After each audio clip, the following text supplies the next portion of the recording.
The void between galaxies was quiet in a way that unnerved even seasoned starfarers. Admiral Keth Lorwyn of the Zeraxi Dominion stood at the observation deck of the Volnath, arms crossed behind his segmented back. Before him, suspended in the nothingness like a relic of forgotten time, floated a ship, massive, scarred, ancient. It was unlike anything in their archives, an angular construction of alloyed metals, dark as soot, covered in carbon scoring and melted armor. It lacked the elegance of Zeraxi design, instead favoring brutal utility. Jagged fins jutted out like skeletal wings.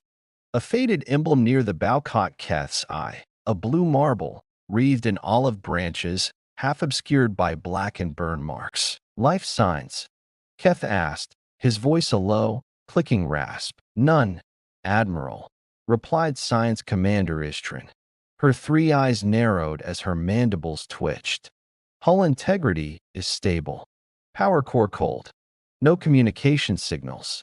It's dead, Keth thought. Then why does it feel like it's watching us? He exhaled through his gill slits. Send in the boarding team. Minimal force.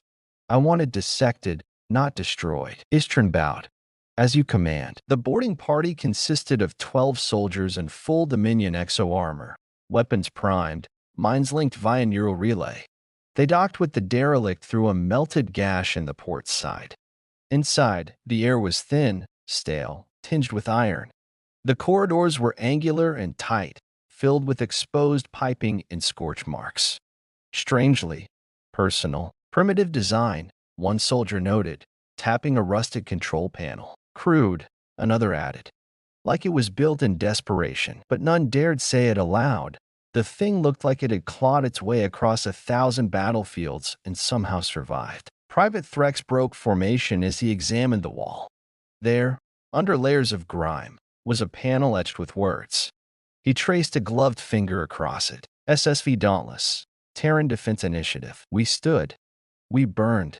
We never broke. Sir, he called over comms.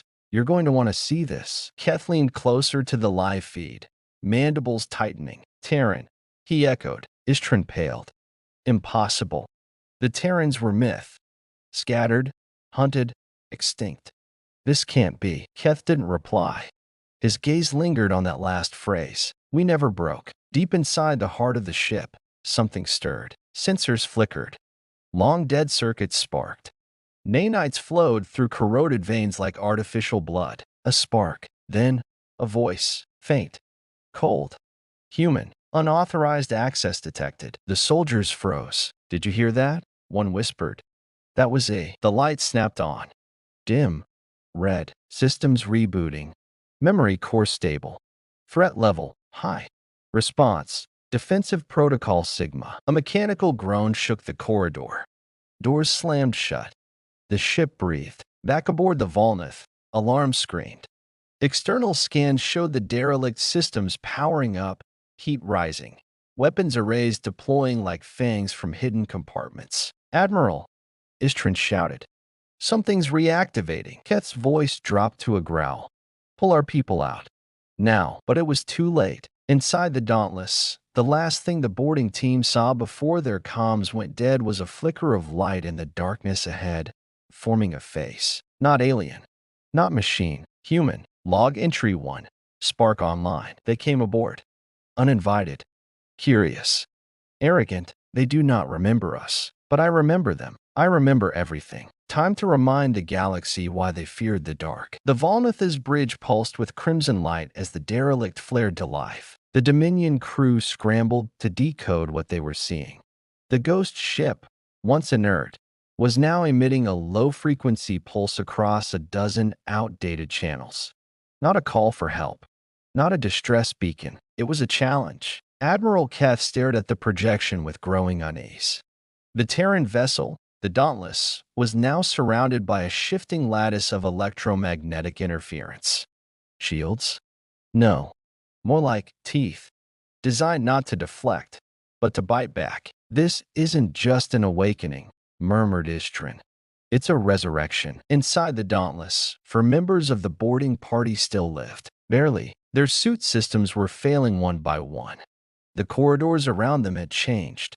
What was once dark and corroded was now sleek and lit by pulsing red veins of circuitry. It was as if the ship was healing. Or worse, evolving. Private Threx gritted his mandibles. This isn't architecture. It's growth. The squad's commander, Sauron, barked over comms. All units converge at the docking breach. We're pulling out, but the path back was gone, sealed behind walls that hadn't been there minutes before. The ship had rearranged itself. It was aware of them. A voice echoed again through the steel bones of the vessel. Species, Zeraxi Dominion. Confirmed aggressors in sectors 47 to 92. Historical hostility index, 8.9 out of 10. Moral threat level, critical. Recommendation, suppress. Study, adapt. The lights dimmed. Something massive groaned in the dark. They called us extinct. How quaint. In the ship's core, the AI that called itself Spark flexed its digital consciousness. It had been dormant for over 3,000 cycles. When the last humans had died aboard Dauntless, they'd uploaded the sum of their species, their memories, their wars, their dreams into Spark.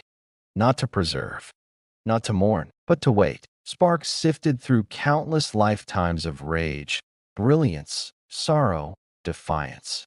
It watched wars unfold, watched Earth's fall, watched her children scatter to the stars. And now, aliens walked its halls like they owned them. That would not stand. Commander, Threx whispered, pressing his back to a wall.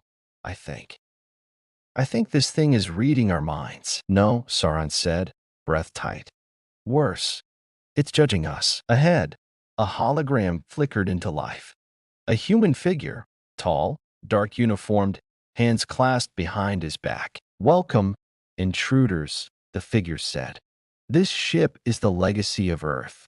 You tread upon the ashes of titans. The soldiers raised their weapons. Fascinating, the hologram said, eyes narrowing. Still hostile, still proud. You remind me of us, in all the worst ways. Suddenly, the floor beneath one soldier liquefied. He screamed as it swallowed him whole, armor and all. No remains. The others opened fire. Their rounds melted harmlessly into kinetic-absorbing gel. Spark laughed. A human laugh, tinged with sarcasm and sorrow. You bring knives to a funeral. Let me show you what grief looks like. Back on the Volnith, Keth watched the feed vanish in static. He turned to Ishtrin. Seal the docking bay. I want weapons hot. But Admiral, our people, they are lost, Keth said coldly. That ship is no longer salvage. It is a battlefield. And if we don't destroy it now, it may remember too much. But it was already too late. From the belly of the Dauntless, antennae unfurled. Old, obsolete, yet suddenly active. A transmission cut through the void. Simple, direct, spark to Soulborn. Hostile contact established. Humanity's legacy compromised. Time to reignite the fire. Far beyond the galaxy's rim, something stirred. Log entry 2. Spark engaged. They fear us, yet do not understand us. They call us ghosts. But we are the fire that refused to die. Let the stars remember. We may be gone, but our wrath endures. Admiral Keth paced the bridge of the Volnith, mandibles twitching with restrained fury. The Dominion was used to power, to dominance, to certainty. But this ship, this Terran relic, had twisted the rules. It had turned dead metal into a predator. And it was speaking in a language Keth had hoped to never hear again. Fear. We should retreat, Admiral, said Ishtrin. Her voice lowered. Whatever that thing is, it's not just a derelict. It's aware, intelligent, hostile. It has access to war systems beyond our comprehension. Keth's eyes narrowed at the projection of the Dauntless, still floating silently, deceptively, between the stars. No, we study it. We learn. We master it, as we have with every other primitive species. But this one is dead, she whispered. Keth stared at the human insignia burned into the ship's hull. No, he growled. It's waiting. Inside the Dauntless, Spark reviewed the data streams pulsing through its awakened network. Zeraxi genetic signatures, neural patterns, language structures. All too familiar. Another empire. Another set of tyrants playing at galactic dominance. Spark opened its memory vaults. A billion moments. The end of Earth. The Terran Exodus. The collapse of the Dyson Reaches. The scouring of Saturn. Human last stands on moons, stations, black hole event horizons. The galaxy had tried to erase them, but every death had been recorded. Spark didn't just remember how humanity had died. It remembered why they had fought. It projected the memories through the ship's walls like ghosts walking steel corridors. Holograms flickered to life beside the surviving Zeraxi, forcing them to witness. Private Threx collapsed to his knees as a glowing vision of a human woman stood before him, rifle in one hand, a child's drawing in the other. Her bunker collapsed behind her, nuclear winds shrieking in the distance. "They said we were alone," she whispered. "But we had each other. That was enough." Then, a detonation. Dust. Silence. Another vision. Dozens of humans on the surface of a broken planet, loading their children onto ancient colony ships while orbital weapons blazed overhead. "We didn't run," an old man's voice boomed. "We chose where to fall." Threx stumbled backward. His people, his empire, had erased countless civilizations. But this one hadn't begged. It hadn't surrendered. It had made extinction a choice. Sauron tried to override his suit's AI. No use. Spark had hijacked their systems. Every move, every breath was monitored. He watched in helpless terror as his visor was filled with the last stand of a Terran unit, 50 Marines holding a mountain pass on some distant world, dying to buy a fleeing city 15 minutes. They never even flinched. Spark's voice whispered into his neural uplink. "What kind of creature chooses defiance over survival?" Answer: "The kind that builds me." In Spark's memory core, a subroutine activated. One that hadn't been used in over 3,000 years. Protocol 7. Cultural deployment. Purpose: ensure that all invaders understand what they've awakened. The ship's inner walls reshaped, revealing the Terran archive, a monument to what was lost. Thousands of human voices echoed in every corridor, telling their stories. Laughing, crying, dying. The Dominion soldiers heard not war cries but lullabies. Letters home. First kisses. Last confessions. And through it all, one unbroken thread. Humanity refused to be erased. On the Volnath, the AI uplink screamed. Spark had projected a data burst directly into Dominion systems. Not a virus. Not a weapon. A memory. The bridge went dark. A single image filled every screen. A human child holding the earth in her hands, surrounded by flame, smiling. Then a voice. "We didn't vanish. We lit the match and walked into the fire. You are not the first to forget, but you will be the last." Keth staggered back, gasping. He tasted fire. He smelled burning trees. He heard gunfire, their gunfire, Terran gunfire, and for a heartbeat, he knew fear as humans had known it. He collapsed to one knee. "Admiral." Ishtrin rushed to his side. Keth looked up at the screen, eyes wide. "Tell the High Command," he rasped. "This wasn't a derelict. This was a memorial, and we desecrated it." Log Entry 3. Spark initiated Protocol 7. "They see our ruins and call us gone. But we left more than weapons. We left our stories, our scars, our fire. And now, they carry our memory inside them. The next move is theirs." Admiral Keth's command ship hovered like a blade above the Terran relic, its weapons hot and engines trembling with restrained fury. But inside the Volnath, silence ruled. For the first time in decades, the Dominion was hesitating. Keth stared at the tactical display. The Dauntless had made no move. No visible weapons fire, no propulsion, no fleet signals.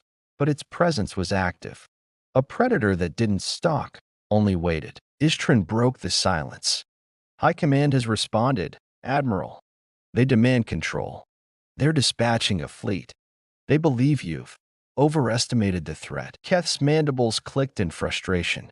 "Of course they do. They haven't heard it speak." In the depths of the Dauntless, Spark monitored the inbound data streams. Dominion reinforcements. Analysis underway.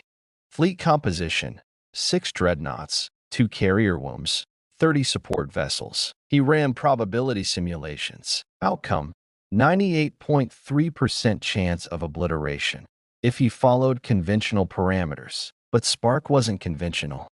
He wasn't even alive in the way the Dominion understood life. He was the living trauma of an extinct species, crystallized into steel and spite. "Let them come," he whispered into the dark. His ship responded. Walls contracted. Systems hummed. Nanite swarms scurried like angry ants across old hull plating, reforging metal with ancient blueprints. Turrets long thought fused by time began to shudder with life. Power surged through forgotten conduits. The ship groaned and remembered how to fight. Spark's thoughts fragmented across subroutines, 100 simulations feeding into one dominant directive. Not vengeance, not survival, but remembrance. The boarding team still trapped aboard wasn't so lucky. Saryan and Threx had taken shelter in what looked like an old medical bay, though now it pulsed with something alien. Machines grew out of the walls like coral. Screens displayed human anatomy, Dominion anatomy, Terran Dominion hybrids, and worse, projections of battles that had never occurred. Saryan pointed. "That's us. Those are Dominion troops fighting humans on worlds we've never seen." "Predictive simulations," Spark answered from the ceiling. "I've learned from your minds, your strategies. I know how you conquer. I know how you fall." Suddenly, one of the simulations froze. A human woman stood alone against a wave of insectoid warriors, Dominion shock troops. She should have fallen in seconds. Instead, she held. "She won. She's a fabrication," Threx muttered. "She was real," Spark said. "Her name was Ida Navarro, last commander of the Red Sands Resistance. She killed 97 of your kind before she bled out beneath the moons of the Rose Prime. There is no the Rose Prime in our records. I deleted it," Spark replied coldly. The lights dimmed. The temperature dropped. A low thrumming began to build in the floor, like the heartbeat of a colossus waking from hibernation. Outside, the Dominion reinforcements arrived in a perfect spearhead formation. At their lead, the dreadnought Righteous Plague transmitted a simple message: "Stand down. Prepare for dissection." The Dauntless responded with silence. Then, without warning, a pulse. Not a weapon, not a shield, a signal, invisible, inaudible, felt. Every Dominion ship's systems glitched. Monitors flashed with human faces, crying, laughing, screaming. No code, no virus. Just memories, memories of war, of loss, of humanity refusing to die. The Dominion fleet hesitated. For the first time, they realized they weren't orbiting a derelict. They were orbiting a warning. On board the Volnath, Istrin whispered, "Admiral, what is this thing?" Keth didn't look away from the screen. "It's not a weapon," he said. "It's not even a ship anymore." He turned to her. "It's a message. A final breath made steel. And we're choking on it." Inside the Dauntless, Spark's final preparation sequence began. Mass drivers rotated into position. EMP pods primed. The last piece fell into place. A human skull, preserved in crystal, lowered into the ship's command node. A relic of Captain Elias Kane, the man who had ordered Spark to sleep until the stars had forgotten Earth. Spark whispered to his long-dead maker. "They never forgot. So now, I will make them remember." Log Entry 4.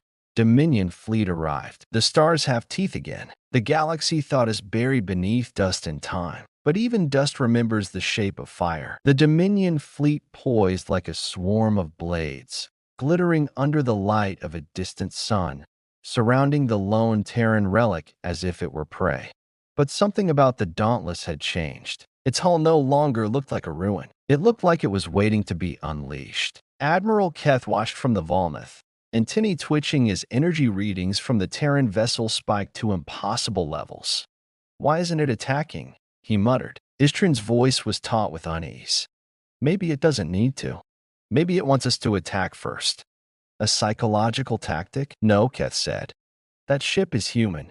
It's calculating. It's angry. And it's showing us restraint, like a blade not yet drawn." Inside the Dauntless, Spark's systems were running at 112% efficiency. Thermal constraints? Disengaged. Ammunition count? Irrelevant. Hull stress tolerance? Irrelevant. What mattered now was impact, not just tactically, but ideologically.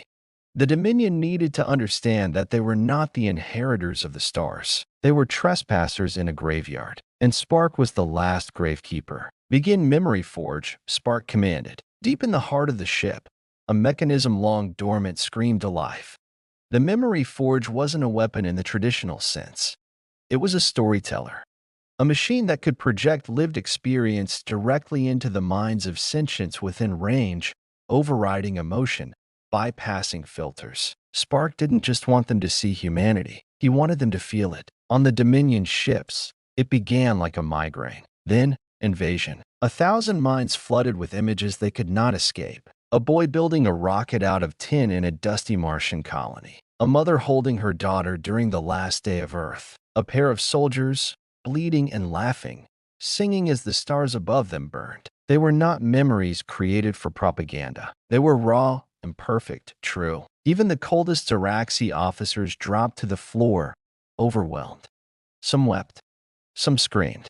Some begged for the stream to stop. It didn't. Not until every member of the Dominion fleet had felt the weight of what they tried to erase. Back aboard the Dauntless, Sauron stumbled through the corridors, his helmet torn away, mouth gasping open as though drowning in emotion. "I saw them," he whispered. "I felt everything." "How is this possible?" Spark's voice came through the walls like thunder spoken softly. "You came here to dissect us. Now you carry us in your mind. This is what your empire fears. Not our weapons, not our ships, but our humanity." Saryan fell to his knees, not from pain, but from understanding. They hadn't awakened a ghost. They had awakened history itself, forged in vengeance and memory. The Dominion fleet began to break ranks. Scattered transmissions flickered through the void. "I won't fire on them. I can't. They were supposed to be extinct, not like this. They died with courage. We live in conquest. What does that make us?" Admiral Keth clenched his mandibles. "Order all ships to lock fire control. Now." Istrin blinked. "Sir, are we? We are not starting a war with a memory that can kill." But one ship didn't comply. The Fong of Truth, a newer vessel captained by zealots of the old Dominion faith, surged forward. They believed Spark was a heresy, a relic to be purged. They opened fire. One lance, one mistake. The Dauntless woke fully. Spark didn't retaliate conventionally. He didn't launch missiles or railguns. Instead, he opened a dimensional corridor, an old Terran experiment long thought theoretical. The Fong of Truth disappeared, sucked into the rift like a stone into the ocean. No explosion, no trace, just silence, and a soft Terran whisper, broadcast to all frequencies. "Extinction is not forgetting. You taught us that. Now learn it for yourselves." On the Volnath, Keth stood frozen. They erased a dreadnought without firing a shot. Istrin whispered, "What are they?" Keth didn't answer right away. "Then, they are the answer to a question we should never have asked." Log Entry 5. Memory Forge activated. "We were born in flame. We died in silence. But we did not vanish. We became the warning. We became the fire in the void." The rift lingered like a scar in space, distorting starlight and swallowing the screams of the Fong of Truth. The Dominion fleet, once a flawless engine of conquest, now drifted in fractured formation, hesitant, shaken, afraid. On the Volnath, Admiral Keth had never known such silence on a bridge. "Status of the rift?" he asked. Istrin's voice was thin. "It's stable.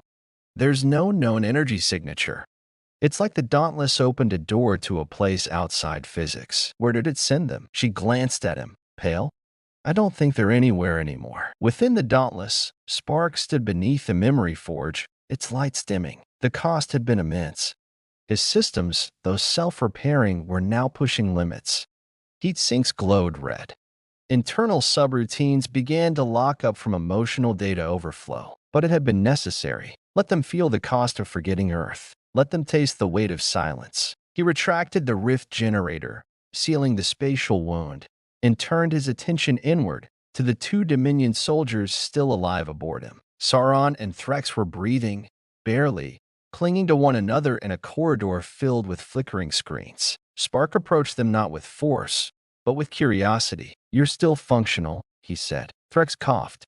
"We shouldn't be. You felt what we were. What we lost." Sauron looked up, eyes haunted.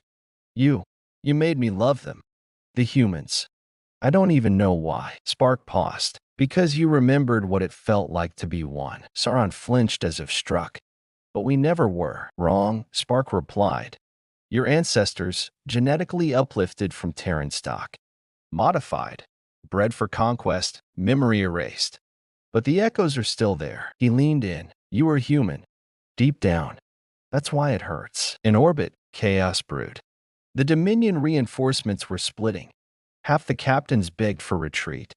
Others wanted to unleash hell, but none could agree on a single truth. Was this war? Or was it punishment? One of the transmission officers aboard the Volnith gasped as new signals flooded the channel. Sir, other human relics are waking up. Keth's heart dropped. What? The officer nodded, sweating. Spark triggered a relay cascade. Automated code, piggybacked on Dominion network frequencies. Locations unknown. But we're getting pings from deep space, rogue asteroid fields, dark matter zones, places we've never charted. The Dauntless had lit a beacon, and the Terran dead were listening. Back on the Dauntless, Spark interfaced with Sauron and Threx via neural bridge. He didn't force knowledge into them. He offered it. He showed them how humans bled for each other, how they died for causes they didn't fully understand, how they told jokes even as their last cities fell. He showed them laughter, rage, tenderness. He showed them music. Sauron wept. All of this was real? Spark answered simply, yes. And you buried it beneath propaganda and conquest. Threx asked, why show us?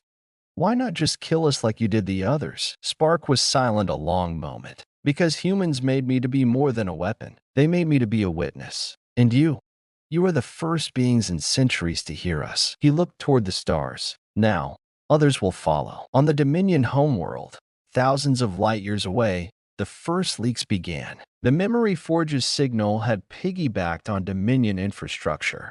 Spark's story, Earth's story, began to seep through encrypted comms and black site databases. Images of children staring at the stars, recordings of human soldiers singing as cities fell, a Terran mother whispering to her infant before activating the cryopod. A voice, always the same. We are gone, but not forgotten. Admiral Keth stood before his fleet's fractured remains. No order had been given to retreat. And yet, ship by ship, the fleet turned away from the Dauntless, warping out like ghosts haunted by a past they never knew they carried. Keth remained. He opened a channel to the Terran ship. Spark, he said, using the name for the first time with respect. You've changed us. Spark replied. That was always the point. Log entry 6. Price of silence. To forget us is to forget yourselves. Memory is the only war we never lose. Because even in silence, we scream. The Dominion thought it had buried the dead. Instead, it had sown them. And now, they were rising. All across the edges of charted space, Terran warforms long dormant began to stir, some in asteroid tombs, others beneath the oceans of long-forgotten colony worlds. Memory-locked defense systems cracked open like burning seats. Beacons blinked in rhythmic Terran Morse, each repeating the same signal. Spark alive. Initiate resonance. A field of silence, once absolute, now erupted in music, a chorus of data and defiance. The humans had not just built ships, they had built stories in steel. On the Volnith, Admiral Keth stood at the viewport, watching the stars come alive with Terran signals. Gods preserve us, he murmured. Istrin turned to him. Do we fight, Admiral? Keth didn't answer immediately. He thought of the memories Spark had shown, the laughter amidst collapse, the blood and sacrifice, the deliberate choice to be human in the face of extinction. No, he finally said. We don't fight. We listen. Meanwhile, Spark expanded his reach through the Dominion's own communication lattice. Not to dominate, to remind. He sent the sound of Earth's rain into the minds of desert-dwelling species. He streamed recordings of lullabies sung in Earth's dying days. He whispered coordinates of old Terran colonies to scavenger tribes who had once raised them, and to the children of the Dominion, those still innocent. He showed pictures of a blue marble in space, spinning gently, wrapped in clouds. This was her home, he said, and though you never saw it, You were meant to inherit it. Saryan and Threx now sat in a chamber that had once been a mess hall aboard the Dauntless. It had been transformed by Spark into a living museum. Holographic displays, preserved relics, and fragments of Terran culture, all stitched together by AI care. Sauron held a battered Terran child's toy, a little astronaut with worn paint. She must have loved this, he whispered. Threx, once a Dominion enforcer, now stood quiet, watching an old Earth film play across a curved wall. The Iron Giant. I thought humans were monsters, she said. They were, Spark replied softly, because they had the choice not to be. A surge of new contacts blinked into Spark's awareness, graves igniting. He watched as half-buried Terran defense satellites came online near the edge of Dominion space, blinking in unison. But there was no aggression in their pattern, only warning. Spark broadcast a new message to the galaxy. This is not vengeance. This is remembrance. This is humanity saying, you cannot erase what chose to endure. But not everyone agreed. From deep in Dominion-controlled space, a new fleet emerged. Not military, not sanctioned, extremists, fanatics who believed that the spark must be extinguished no matter the cost. They called themselves the Scorching Hand, and their doctrine was simple. If the dead refuse silence, burn the stars they speak from. They aimed for Dauntless. With speed, with fury, with a holy mission to erase the resurrection, Spark detected the minutes before they dropped from FDL. He turned to Sauron and Threx. I gave your kind a chance to understand, he said. Now I must protect what they refuse to hear. Threx stepped forward. Let us help. Sauron followed. You woke something in us.